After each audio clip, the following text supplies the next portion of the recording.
Every single cell in this prison has its own story.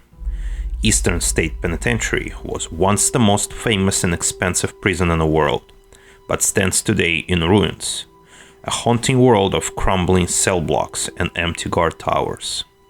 Its vaulted, skylit cells once held many of America's most notorious lawbreakers, including Slick Willie Sutton and Al Capone.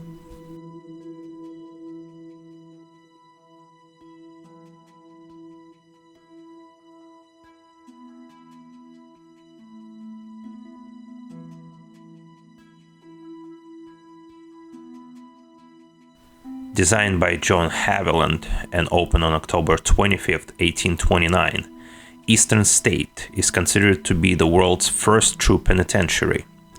Eastern State's revolutionary system of incarceration, dubbed the Pennsylvania system, or separate system, encouraged separate confinement as a form of rehabilitation. The warden was legally required to visit every inmate every day, and the overseers were mandated to see each inmate 3 times a day.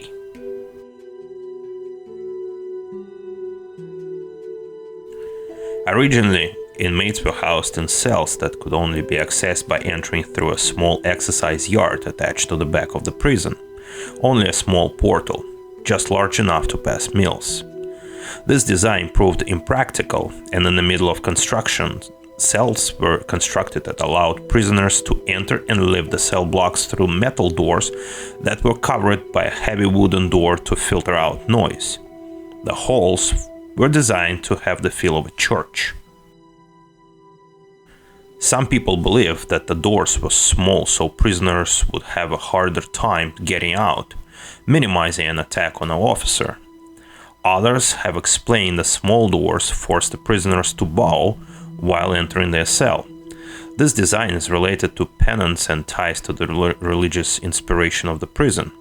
The cells were made of concrete with a single glass skylight, representing the eye of God, suggesting to the prisoners that God was always watching them.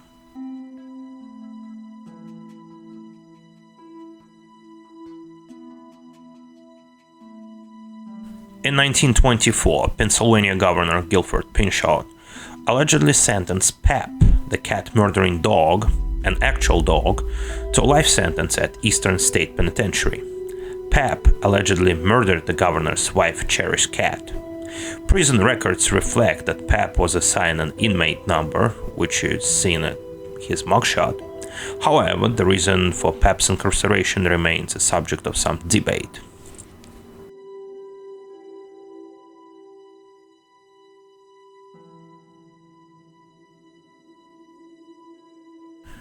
On April 3, 1945, a major escape was carried out by 12 inmates, including the famous Willie Sutton, who over the course of a year managed to dig an undiscovered 97-foot tunnel under the prison wall.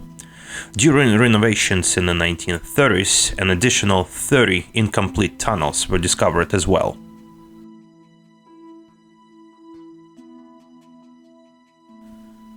Cell accommodations were advanced for their time, including a faucet with running water over a flush toilet, as well as curved pipes along part of the wall, which served as central heating during the winter months, where hot water would be run through the pipes to keep the cells reasonably heated. Toilets were remotely flushed twice a week by guards of the cell block. Eastern Penitentiary was designated as a National Historic Landmark in 1965. They decommissioned the prison back in 1971. Many prisoners and guards were transferred to Great Fort Prison, about 31 miles northwest of Eastern State. The city of Philadelphia purchased the property with the intention of redeveloping it. The site had several proposals, including a mall and a luxury apartment building, but none of it happened. During the abandoned era, it was a literally forest growing on top of these cell blocks. In 1988, the Eastern State Penitentiary Task Force successfully petitioned Mayor Wilson Goode to halt redevelopment. In 1994, Eastern State opened to the public for history tours.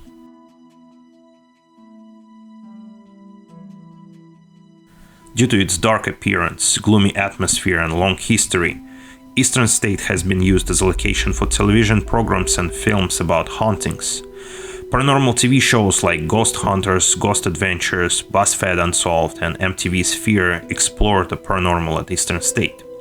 Eastern State was also used in an episode of Cold Case titled The House, which dealt with the murder of inmate. For the show, the prison was renamed as Northern State Penitentiary. In June 2008, Paramount Pictures used parts of Eastern State Penitentiary for the filming of Transformers: Revenge of the Fallen.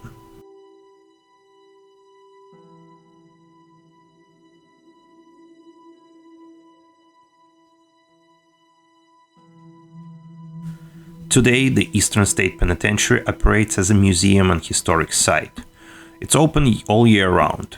Guided tours as well as self-guided audio tours are available. A scavenger hunt is available for children.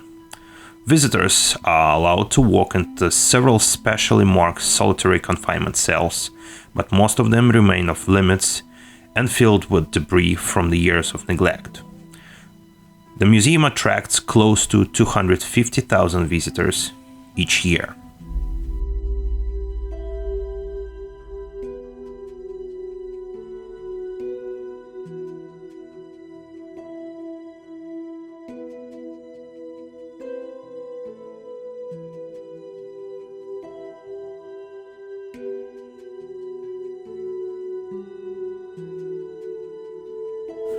The history of Eastern State Penitentiary lives within this cell blocks.